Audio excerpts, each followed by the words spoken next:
सबसे पहले खबर मध्य प्रदेश से। मध्य प्रदेश में कांग्रेस को एक बार फिर से बड़ा झटका लग सकता है।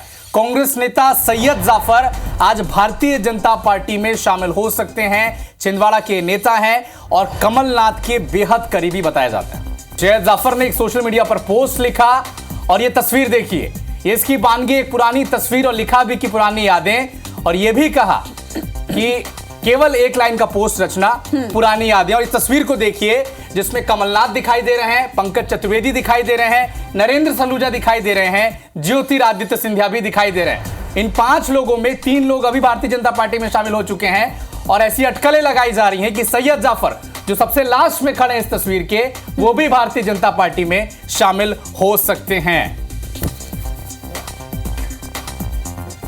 एक बड़ा अपडेट आपको भोपाल से बता दें, कमलनाथ के बेहद करीबी सैयद जाफर अब भारतीय जनता पार्टी में शामिल हो सकते हैं।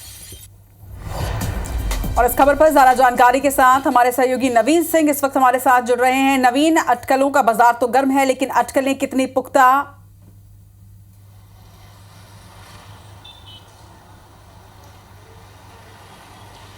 देखिए रचना, ये अटकलें बिल्कुल पुख्ता हैं। अब तो कुछ देर बाद सैयद जाफर भारतीय जनता पार्टी की सदस्यता ले लेंगे। काफ़ी अरसे से कांग्रेस पार्टी से नाराज चल रहे थे। पिछले दिनों सैयद जाफर का एक ट्वीट आया, उस ट्वीट के बाद ये अटकलें लगने लगी कि सैयद जाफर कभी भी बीजेपी ज्वाइन कर सकते हैं। दरअसल जिस दिन सीए का नोटिफिकेशन इशू हुआ देश में और जिस दिन से सीए लागू हुआ इस देश में, उसके ठीक अगले दिन सुबह सैयद जाफर का एक ट्वीट आया जिसमें उन्होंने कहा कि भारत के मुसलमानों को सीए से डरने की ज़रूरत नहीं है। भारतीय जनता पार्टी की सरकार मुसलमानों को डराने की कोशिश नहीं कर रही है। कुछ लोग ज़रूर गुमराह करने की कोशिश कर रहे हैं अल्पसंख्यकों को, लिहाजा भारत के मुसलमानों को किसी तरीके से चिंता करने की ज़रूरत नहीं है। एक कांग्रेस पार्टी के नेता के तौर पर सैयद जाफर ने ये ट्वीट किया। उसके बाद से ये अटकलें लगने लगी कि इनका झुकाव भारतीय जनता पार्टी की तरफ बढ़ते जा रहा है। हालांकि पिछले कुछ दिनों से नाराज चल रहे थे।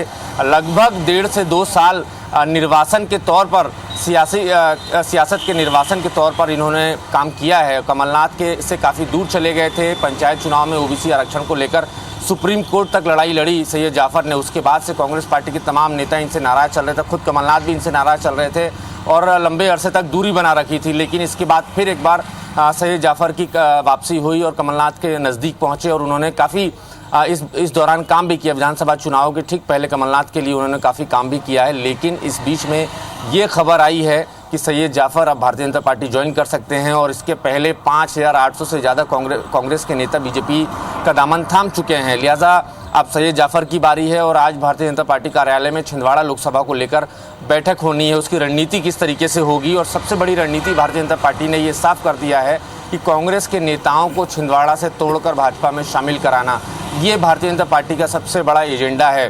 कांग्रेस पार्टी को छिंदवाड़ा में कमज़ोर करने की कोशिशें बीजेपी ने शुरू कर दी है और कुछ दिनों पहले ही सैकड़ों कांग्रेस के कार्यकर्ताओं ने बीजेपी का दामन थामा था। छिंदवाड़ा नगर निगम के कई सारे कांग्रेस के पार्षदों ने भी बीजेपी ज्वाइन कर ली है। उसके बाद अब सैयद जाफर की बारी है। माना जा रहा है कि छिंदवाड़ा में कांग्रेस पार्टी को कमज़ोर करने के लिए बीजेपी और भी कई कांग्रेस नेताओं को अपनी पार्टी में शामिल करेगी। और जिस तरीके से आज सैयद जाफर ने ट्वीट किया है और ट्वीट में ऊपर एक कैप्शन दिया है, पुरानी यादें, और इसके साथ कई सारी तस्वीरें शेयर की हैं। तो एक तस्वीर में सैयद जाफर नज़र आ रहे हैं, पंकज चतुर्वेदी नज़र आ रहे हैं, नरेंद्र सलूजा नज़र आ रहे हैं। तो ये सभी अपने अपने नेताओं के करीबी थे। नरेंद्र सलूजा भी कमलनाथ के करीबी थे, पंकज चतुर्वेदी ज्योतिरादित्य सिंधिया के करीबी थे। तो सिंधिया जी जब गए बीजेपी में तो पंकज चतुर्वेदी भी उनके साथ गए। नरेंद्र सलूजा पार्टी से नाराज़ होकर, कमलनाथ से नाराज़ होकर बीजेपी में लगभग 1.5 साल पहले ज्वाइन कर चुके हैं। अब सैयद जाफर की बारी है। हालांकि अटकलें ये भी कुछ महीनों पहले तक लग रही थी, कमलनाथ बीजेपी ज्वाइन कर सकते हैं, नकुलनाथ बीजेपी ज्वाइन कर सकते हैं।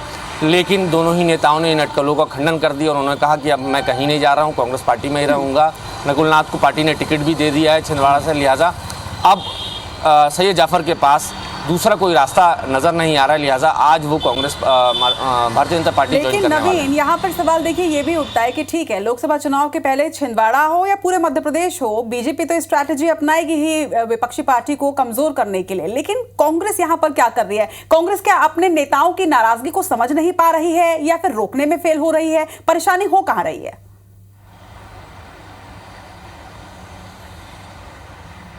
देखिए, राहुल गांधी की एक लाइन है, माय वे और हाईवे। अगर आपको कांग्रेस पार्टी में रहना है तो मेरे रास्ते पर चलना होगा। अगर कांग्रेस पार्टी में आपको नहीं रहना है तो आप हाईवे का रास्ता पकड़िए और आप जहाँ जाना चाहते हैं वहाँ जा सकते हैं।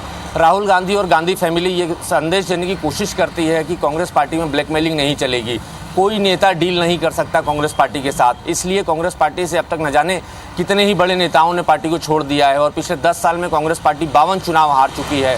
दर्जनों पूर्व मुख्यमंत्री कांग्रेस पार्टी को छोड़ चुके हैं और 47 से ज़्यादा शीर्ष नेतृत्व कांग्रेस की, जो एक ज़माने में कांग्रेस को कहा जाता था leaders of Galaxy of leaders, तो तमाम बड़े नेताओं ने कांग्रेस पार्टी को छोड़ दिया है, भारतीय जनता पार्टी ज्वाइन कर दी है। शायद राहुल गांधी और गांधी फैमिली के इसी स्टैंड की वजह से कांग्रेस पार्टी स्थिर नहीं है और कांग्रेस पार्टी लगातार टूटती जा रही है। और उसके बाद मध्य प्रदेश में एक युवा नेता को कमान सौंपी है, तो कई सारे बुजुर्ग जो नेता है वो नाराज चल रहे हैं। सुरेश पचौरी जैसे नेता जीतू पटवारी की लीडरशिप से नाराज होकर कांग्रेस पार्टी छोड़ चुके हैं, बीजेपी के दामन थाम लिया है। कई और कतार में हैं। बीजेपी दावा करती है कि 50,000 से ज़्यादा कांग्रेस के नेता कभी भी पार्टी छोड़ सकते हैं। जिस दिन बीजेपी ने अपने दरवाजे खोल दिए उस दिन 50,000 से ज़्यादा मध्य प्रदेश में कांग्रेस के नेता भारतीय जनता पार्टी में नजर आएंगे। और इसके पहले बीजेपी ने ये नारा भी दिया था कि बूथ मुक्त कांग्रेस। इस लाइन से आप समझ सकती हैं कि बीजेपी के एजेंडा क्या होने वाला है। लोकसभा चुनाव में अभी कुछ ही दिनों का वक्त है वोटिंग होने में, और ऐसे में कांग्रेस पार्टी के टूटने का सिलसिला बदस्तूर जारी है। सुरेश पचौरी और तमाम कांग्रेस के पूर्व विधायकों ने एक साथ पार्टी छोड़ी। बड़ा एक संदेश दिया था राहुल गांधी की भारत जोड़ो यात्रा के गुजरने की मध्य प्रदेश से बाद। बावजूद उसके पार्टी अब तक संभली नहीं है। जीतू पटवारी डील नहीं कर पा रहे हैं अपने नाराज नेताओं से और इसी तरीके से कांग्रेस पार्टी लगातार टूटती जा रही है। बिल्कुल नवीन, जिस तरह से कांग्रेस पार्टी के एक एक कर नेता भारतीय जनता पार्टी में शामिल हो रहे हैं, इससे समझ में आ सकता है कि मध्य प्रदेश में कांग्रेस पार्टी की स्थिति फिलहाल है क्या।